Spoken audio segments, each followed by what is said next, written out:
Welcome to Biology on Earth. In this video, I'm going to discuss about degradation of proteins in case of eukaryotes. Now, अगर हम eukaryotes की बात करें तो यहाँ पे दो तरीके की protein digestions होती हैं. First is called lysosomal digestion or degradation. Lysosomal degradation is mediated by lysosomes, whereas proteasomal degradation is mediated by or performed by proteasomes. उसके बाद जो lysosomes हैं, lysosomes are a membrane-bounded organelle, and these organelles they are mainly present in cytosol of cell. And यहाँ पे जो ये organelles हैं इनमें हाइड्रोलिटिक एंजाइम्स होते हैं एंड प्रोटियोलिटिक एंजाइम्स होते हैं. यहाँ पे जो हाइड्रोलिटिक एंजाइम्स हैं they are responsible for the hydrolysis of all type of biological molecules which include the proteins, fats, lipids, carbohydrates and any other type of molecule. उसके बाद जो proteolytic enzymes हैं they are specialized for the digestion of protein. So यहाँ पे ये दो तरह के इसमें enzymes present होते हैं. Secondly, जो proteasomes हैं they are the non-membranous bounded organelle and they are present inside the cytosol and nucleus of eukaryotic cell. अब इनमें यहाँ पे प्रोटीएज एक्टिविटी होती है क्योंकि जो प्रोटियोसोम्स है इनमें स्पेशलाइज्ड प्रोटियोलिटिक एंजाइम्स होते हैं जो कि प्रोटीन्स के डाइजेशन के लिए रिस्पॉन्सिबल होते हैं. So here the sole digestion of protein take place और किसी भी जो बायोलॉजिकल मॉलिक्यूल है इसकी डाइजेशन यहाँ पे नहीं होती. Now lysosomal degradation is ATP independent, जबकि जो प्रोटियोसोमल डिग्रेडेशन है इट इज एटीपी डिपेंडेंट. उसके बाद जो लाइसोसोमल डिग्रेडेशन है ये डिग्रेड करते हैं दोनों extracellular and intracellular proteins को, जबकि जो प्रोटियोसोम्स हैं they are responsible for the degradation of only intracellular proteins. उसके बाद lysosomal degradation is non specific, means यहाँ पे कोई भी स्पेसिफिक प्रोटीन की डाइजेशन नहीं होती. हर एक तरह का जो प्रोटीन है या कोई भी जो बायोलॉजिकल मॉलिक्यूल है इसकी यहाँ पे डाइजेशन होती है और डिग्रेडेशन होती है. अगर हम प्रोटियोसोम्स की बात करें तो ये स्पेसिफिक डिग्रेडेशन में हेल्प करते हैं. इसका मतलब है कि यहाँ पे जो प्रोटीन जिसके साथ की यूबिक्यूटिन बाउंडेड फॉर्म में होगा सिर्फ इसकी ही डाइजेशन होगी प्रोटियोसोम्स में, और जितने भी प्रोटीन्स हैं जिनके साथ यहाँ पे यूबिक्यूटिन जो है ये बाउंडेड फॉर्म में नहीं है उस प्रोटीन की डाइजेशन नहीं होगी. अगर हम प्रोटियोसोम्स की बात करें तो यूकैरियोट्स में दो तरह के प्रोटियोसोम्स होते हैं. First is called 20S proteasome and second is 26S proteasomes. Now जो 26S proteasomes है they have two components. First is called 20S component. Now जो 20S component है it is formed by 4 rings of 28 subunit. यहाँ पे इसमें 4 rings होती हैं और टोटल इसमें 28 सबयूनिट होते हैं and single ring contains 7 subunit. अब यहाँ पे जो एक रिंग है इसमें 1 2 3 4 5 6 एंड 7 सब यूनिट्स प्रेजेंट है. अल्फा 7 इसलिए लिखा जाता है इसको क्योंकि जो 7 सब यूनिट है ये सभी डिफरेंट सब यूनिट्स होते हैं. So all are alpha 7. Secondly अब इसमें सेकेंड कंपोनेंट प्रेजेंट है. This is called 19S component. इसे रेगुलेटरी कंपोनेंट भी बोला जाता है.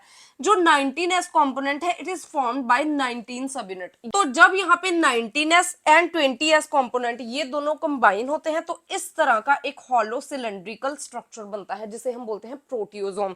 अब यहाँ पे हम देखते हैं कि जो प्रोटियोसोम है इनमें प्रोटीन डाइजेशन कैसे होती है. सबसे पहले जो 19S कंपोनेंट है it is called regulatory component.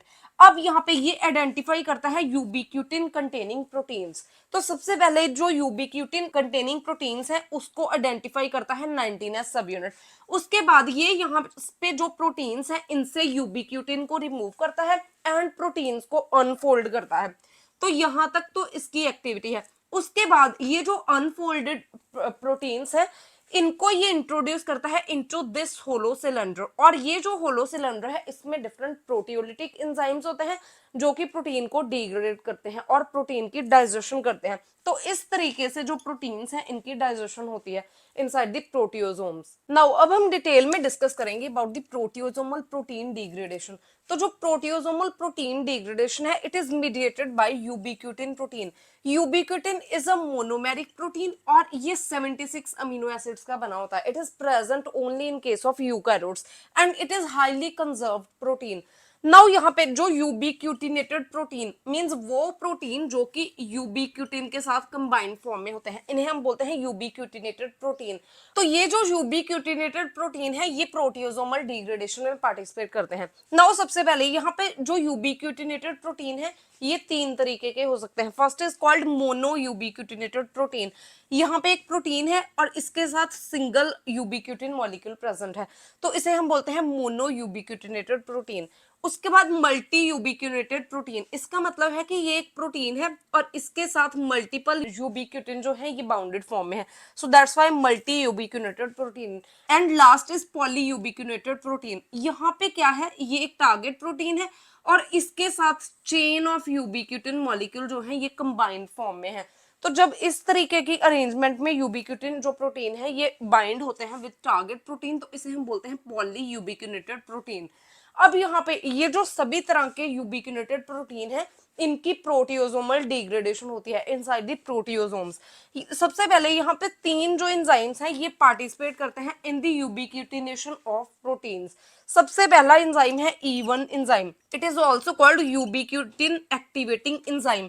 Now सबसे पहले यहाँ पे एक यूबिक्यूटिन मॉलिक्यूल प्रेजेंट है और जब यहाँ पे E1 एंजाइम एंटर करता है तो ये दो एटीपीज की एनर्जी को यूज करता है, सो दैट्स वाई जो एटीपी है ये एएमपी एंड फॉस्फेट में कन्वर्ट होता है, मींस यहाँ पे दो एटीपी जो है ये यूज हो गए।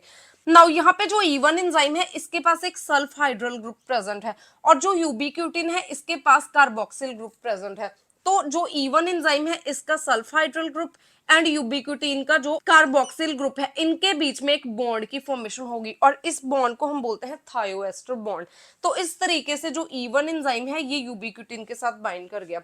अब यहाँ पे जो E2 एंजाइम है ये एंटर करता है, this is called ubiquitin conjugating enzyme. Now जब यहाँ पे E2 एंजाइम एंटर करेगा तो जो E1 एंजाइम है ये रिमूव हो जाएगा और जो E2 एंजाइम है ये यूबिक्यूटिन के साथ जो है ये कंबाइन करेगा। E1 एंजाइम यहाँ से रिमूव हो गया तो जो E2 एंजाइम है ये अपने सल्फ हाइड्रल ग्रुप को अटैच करता है, यहाँ पे भी एक थायोएस्टर बॉन्ड की फॉर्मेशन होती है। अब ये जो E2 एंजाइम है ये बाउंडेड फॉर्म में है विद यूबिक्यूटिन। अब यहाँ पे जो E3 एंजाइम है ये पार्टिसिपेट करता है। जो E3 एंजाइम है it is called ubiquitin ligase. ये जो एंजाइम है ये टारगेट प्रोटीन के साथ यूबिक्यूटिन की बाइंडिंग करता है टू मेक अ यूबिक्यूटिनेटेड प्रोटीन। तो यहाँ पे एक target protein and E3 enzyme ये दोनों पार्टिसिपेट करेंगे और E3 एंजाइम की हेल्प से ये जो टारगेट प्रोटीन है इसमें जो लाइसिन रेसिड्यू है इसके पास एक NH3 ग्रुप है which is called amino group. ये जो अमाइनो ग्रुप है ये यूबिक्यूटिन के कार्बोक्सिल ग्रुप के साथ बॉन्ड फॉर्मेशन करता है and this bond is called isopeptide bond, जबकि यहाँ पे जो बॉन्ड थे these are called thioester bond, this is also called thioester bond, लेकिन यहाँ पे आइसोपेप्टाइड बॉन्ड की फॉर्मेशन हो रही है। तो इस तरीके से अब ये जो प्रोटीन है this is called ubiquitinated protein. अब हम देखेंगे कि यहाँ पे जो पॉली यूबिक्यूटिनेशन है ये प्रोटीन में ये कंडीशन कैसे डेवलप होती है, मींस पॉली यूबिक्यूटिनेटेड प्रोटीन कैसे डेवलप होते हैं। नाउ यहाँ पे ये एक प्रोटीन है और इसका जो लाइसिन रेसिड्यू है इसके पास जो अमाइनो ग्रुप है ये यहाँ पे आइसोपेप्टाइड बॉन्ड की फॉर्मेशन करता है with the carboxyl group of ubiquitin. अब यहाँ पे ये एक प्रोटीन बॉन्ड की फॉर्मेशन हो गई तो एक जो यूबिक्यूटिन है ये प्रोटीन के साथ कंबाइन हो गया। अब यहाँ पे दूसरे यूबिक्यूटिन भी कंबाइन होते हैं। अब यहाँ पे जो यूबिक्यूटिन है इसके पास एक कार्बोक्सिल ग्रुप है एंड दूसरे टर्मिनल पे यहाँ पे अमाइनो ग्रुप है। अब जो इसका अमाइनो ग्रुप है ये दूसरे यूबिक्यूटिन के कार्बोक्सिल ग्रुप के साथ एक बॉन्ड फॉर्मेशन करेगा। तो इस तरीके से यहाँ पे जो मल्टीपल यूबिक्यूटिन है ये कंबाइन होते हैं एंड एक पॉली यूबिक्यूटिनेटेड प्रोटीन डेवलप होता है। So this is how polyubiquitination condition develop in proteins. Now in case of eukaryotes यहाँ पे दो तरीके के E3 ubiquitin ligase होते हैं। First is member of ring family and second is HECT family. Now जो ring family है it is most commonly present in all eukaryotes and HECT family is less common in eukaryotes. Now सबसे पहले जो ring family है इसमें यहाँ पे अगर हम ubiquitination of proteins देखें तो फर्स्ट टू स्टेप सेम है, means addition of E1 and E2 enzyme same है एंड जो थर्ड स्टेप है ये सिंगल स्टेप में परफॉर्म होता है यहाँ पे। Now after the completion of second step यहाँ पे जो यूबिक्यूटिन है it is combined with E2 enzyme. अब यहाँ पे E3 एंजाइम एंटर करेगा एंड E2 एंजाइम जो है ये रिमूव हो जाएगा, प्लस यहाँ पे जो टारगेट प्रोटीन है ये एंटर करेगा और अब यहाँ पे ये जो टारगेट प्रोटीन है इसकी यूबिक्यूटिनेशन होगी और इससे यूबिक्यूटाइलेशन भी बोलते हैं। अब यहाँ पे जो टारगेट प्रोटीन है इसके साथ यूबिक्यूटिन कंबाइन फॉर्म में है, so this is called ubiquitinated protein. उसके बाद अगर हम HECT फैमिली की बात करें तो यहाँ पे जो फर्स्ट टू स्टेप्स हैं जिसमें कि E1 and E2 enzyme addition होता है ये तो बिल्कुल सिमिलर है। अब यहाँ पे जो थर्ड स्टेप है जिसमें कि जो E3 एंजाइम है ये टारगेट प्रोटीन को यूबिक्यूटिन के साथ कंबाइन करता है। ये दो स्टेप्स में यहाँ पे परफॉर्म होता है। फर्स्ट स्टेप में क्या है कि जो E2 कंटेनिंग यूबिक्यूटिन है ये यहाँ पे एंटर करेगा और E3 एंजाइम जो है ये रिएक्शन में एंटर करेगा और E2 एंजाइम जो है ये रिमूव हो जाएगा। नाउ सबसे पहले जो E3 है ये यूबिक्यूटिन के साथ कंबाइन करेगा इन फर्स्ट स्टेप, और सेकेंड स्टेप में यहाँ पे टारगेट प्रोटीन एंटर करेगा, जो प्रोटीन जिसकी कि यहाँ पे यूबिक्यूटिनेशन होनी है। तो ये प्रोटीन अब यहाँ पे एंटर करेगा और E3 एंजाइम यहाँ से रिमूव हो जाएगा एंड जो यूबिक्यूटिन है ये यहाँ पे टारगेट प्रोटीन के साथ कंबाइन हो जाएगा। सो इस तरीके से यहाँ पे यूबिक्यूटिनेटेड प्रोटीन बनते हैं। लेकिन मोस्ट कॉमनली जो रिंग फैमिली मेंबर्स हैं ये E3 यूबिक्यूटिन लाइगेज के तौर पे काम करते हैं। सो this is all about the degradation of protein in case of eukaryotes. If you have any type of query regarding this topic, please ask me in comment section, and if you find the content useful, please like and share the video and subscribe my channel Biology on Earth.